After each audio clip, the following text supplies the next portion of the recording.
Okay, you ready? Episode 27. It's the conclusion of Under Attack.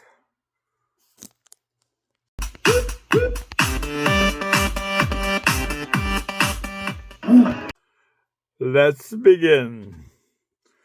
Bailey and Marie start banging on the inside of the bubble as if being trapped in a large jar, saying, "Let us out, Champ. We've got to save him or he's going to be killed."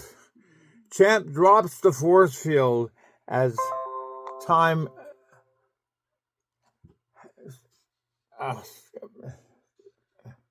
hang on. Sorry about that. My computer started doing commercials. Champ drops the force field bubble as timeout freezes time. Time freeze. Time unfreezes. And 5 seconds conclude once again as a fireball out of nowhere passes overhead the heroes and strikes the man in dark robes now nested in the trees, and causing him to momentarily drop to the ground. Marie and Bailey are both startled as Sizzlecat throws another fireball at the enemy directly at him. He stands up and begins to run away. Baby Doll, as the Sizzlecat, with her cat-like speed and agility, makes her way to the man in dark robes of the adversary within seconds. Marie sees her, turns invisible, and heads to the direction as same direction as Sizzlecat. Bailey decides to head in a different direction, hoping to surround him. Using her blinding speed, because she runs like a cheetah, she reaches the tree line quickly, undetected. Champ has lowered himself to the ground where a stunned GQ is slowly getting to his feet. Champ extends his hand and begins to pull water from the surrounding as a wave of water begins to encircle him and lift them both up like a huge water spout. GQ reaches into his pocket and changes into a Roman centurion with a spear and a shield standing on top of the water with him. Champ, as Aquaforce, begins to move both GQ and himself inside his force field bubble, riding on a wave of water to the direction of the trees. The robed villain exits the tree line into the open, outflanking Champ and hitting them with a broad beam of light that momentarily blinds them. He runs over to the open and holds up his hand as if waving goodbye. With the other's hand, he pulls out a long sword and holds it into the air. The end of the sword extends horizontally like a large helicopter blade that begins to spin. And as he begins to be lifted into the air, Bailey finds her daughter and without saying a word grabs her hand and freezes time.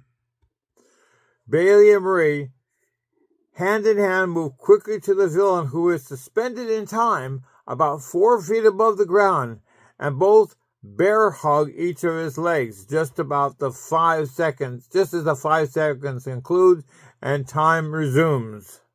Time unfreezes.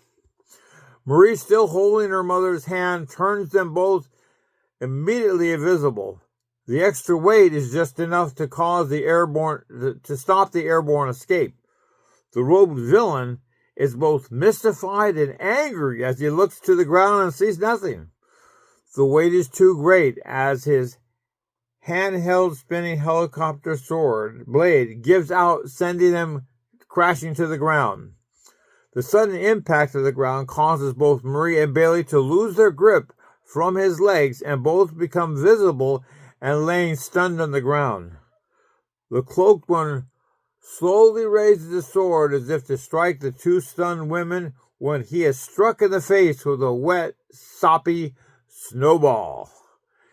He is startled long enough as GQ comes charging at him with his spear and shield. The villain lifts his sword and takes aim at GQ when suddenly a force field bubble encapsulates him. The villain reaches inside his robe and pulls out another sword and causes crosses them together, sending an electrical feedback charge over to Champ and GQ. Champ stumbles as the water spout begins to regroup. Suddenly, out of nowhere, comes a firing ball, striking the villain in his back.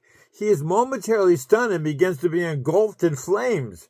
He is hit again by Sizzlecat as she comes racing right at him.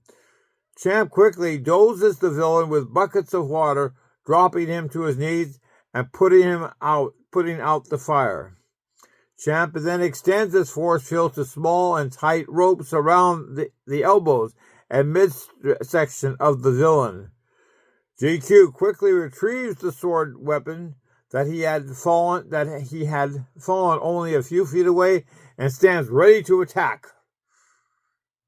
Sizzlecat runs up to him and drops on her knees in front of the villain, and at eye level removes the dark, heavy cloak over his head.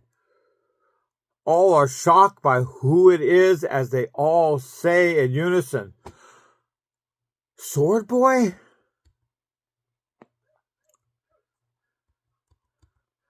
"I will speak now. Aquaforce, you can drop your force field now. The test is complete," sputters Sword Boy in his usual android mechanical choppy voice. "Test? What test?" says Champ, completely bewildered. "You will be informed at the proper time. Kirk. Release me from these bonds, Kirk," commands Sword Boy. Sword Boy puts no effort to test the force field rope, giving Champ an opportunity to gather the general consensus of what we should do. All seem to be confused and in a state of uncertainty as Champ reluctantly decides to release him from the bonds and braces himself for a frontal attack. Sword Boy stands up to his feet, doesn't move. He stands perfectly erect and motionless, like a good soldier standing at attention awaiting orders. A few seconds pass as Sword Boy finishes removing the remains of his charred, water-soaked robe from his muscular frame, revealing his metallic red and blue costume with the crossed fencing swords across his chest. His full-faced metal fencing grill mask is slightly scourged, but not damaged. He cranks his head choppily as he takes 3 steps over to Champ and asks in his inhuman, mechanicalized voice, "You have the disc? I will accompany you to the air train. The disc will explain all." "Explain now," demands GQ as he lifts his sword and shield as if daring to be challenged. Sword Boy turns to GQ and walks over to him and removes both his sword and shield and hands them both to Champ. GQ's mouth falls open, doesn't say a word as Sword Boy begins to move forward to the direction of the air train, expecting them to follow. Sword Boy has moved a good 20 feet when GQ's anger suddenly flares and he starts shouting verbosely, "Where are you going? I said, explain now." Sword Boy continues to march forward as Bailey says, "Forget it, Christian. I've seen this years ago on the mountain when he was broken. Let's just go." "Christian, Bailey's right," says Baby Doll with serenity. "We should find out what all this is all about." Christian looks at his wife, Baby Doll, smiles candidly and says, "Thank you for saving us, love. I will find a way to make it up to you," he replies with believable substance. And now that brings us to page 233, chapter 21, The Mission. As they begin to walk back with Sword Boy in the lead, Bailey approaches Baby Doll and says, "Girl, you had us worried back there. Where did you go?" Baby Doll says softly, "I'm sorry, I didn't mean to scare you or worry you. I started to pick up a strange scent in the air, so I followed it. I didn't want to alarm anybody needlessly. I could tell the scent was moving, and I feared that if I came back to tell you, I would have lost it. So I followed it into the woods, and when I heard the shooting, I headed to his direction as fast as I could. I could see you all were being ambushed, and I had to step up quickly. Well, we're glad you did, says Bailey. It was nice to see some of that old fire of yours again, chides Bailey with a grin. Sword Boy has walked so far ahead of them, he stops and remains motionless only a few feet from the air train.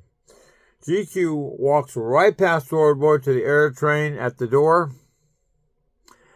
As the door opens and he steps inside and descends for easy access.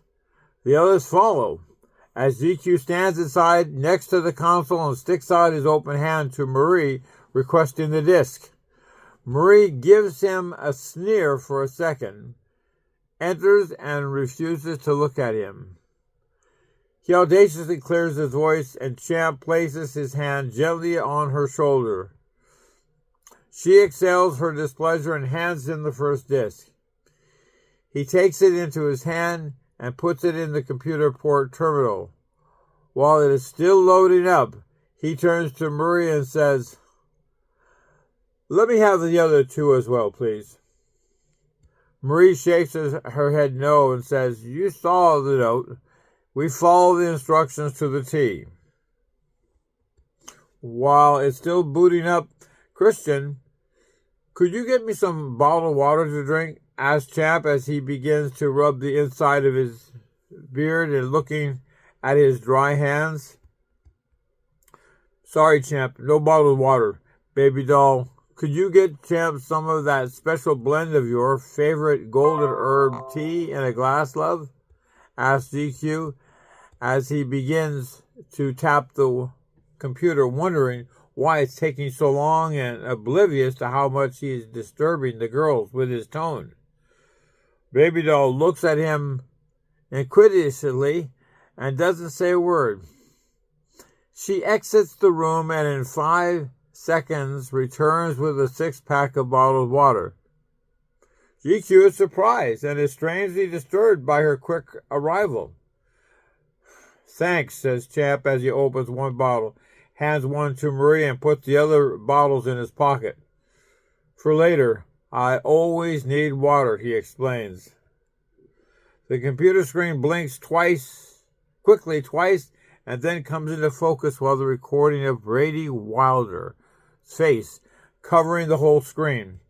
Bailey is taken by the fact that he is brandishing a long, ugly scar on the side of his face along with other smaller scars. "Welcome back, Bailey. Dean and John contacted me after their return, and we have all been working together. When you arrived, John and Dean were captured by the soldiers, and we were successful in rescuing them.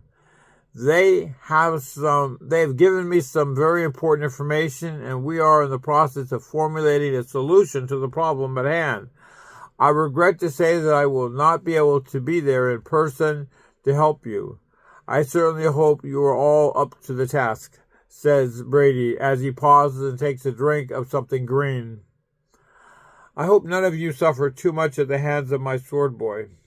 He was instructed to test you by engaging you in a mock battle or attack to test and sharpen some of your skills and your power and instincts." Bailey pauses again and takes another drink. His forehead tightens as he gives a stern request. "Sword Boy." The android responds by genuflecting at full attention as if Brady was there in person and not a recording.